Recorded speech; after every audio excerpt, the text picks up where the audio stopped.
Her name was Rindy, like Cindy, the name I insisted my schoolmates call me when we played house as girls, but different, better. Rindy was a high school senior when I was a freshman. She had thick, blonde hair to her waist and boobs bigger than any I'd ever seen. I could hardly believe we were close enough in age to attend the same school. Rindy with her 17-year-old curves, and me, a 14-year-old lollipop. She was homecoming queen and head cheerleader and the most popular girl in high school. I dreamed of one day being just like her.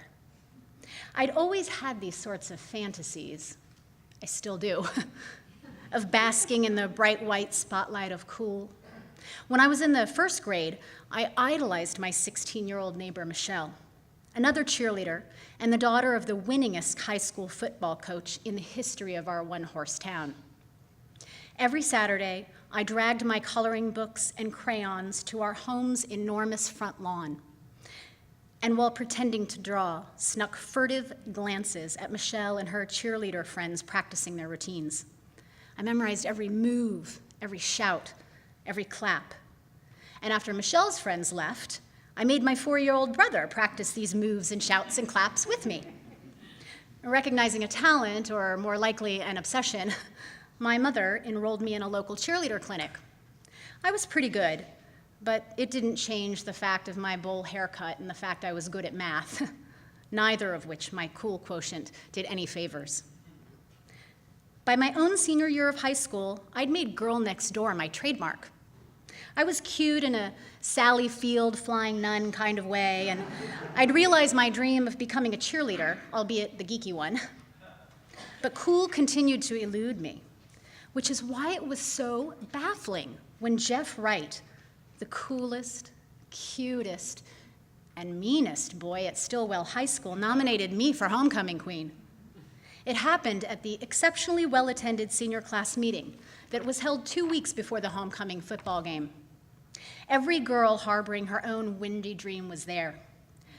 Jeff raised his hand, and when Mr. Forrester, the biology teacher famed for his monotone and complete and utter loathing of his job, called on him, he said, "Amanda, I nominate Amanda."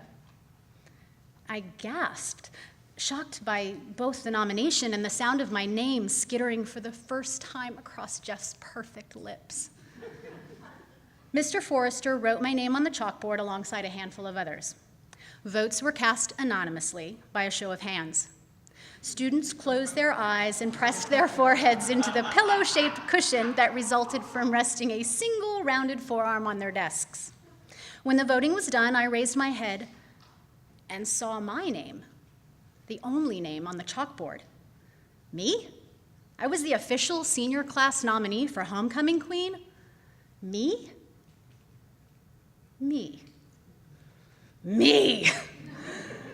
Unable to help myself, I smiled a too big smile. How could it be? Inside of 3 minutes, I'd become cool, basking at last in the glow of the bright white spotlight I'd dreamt of my entire life.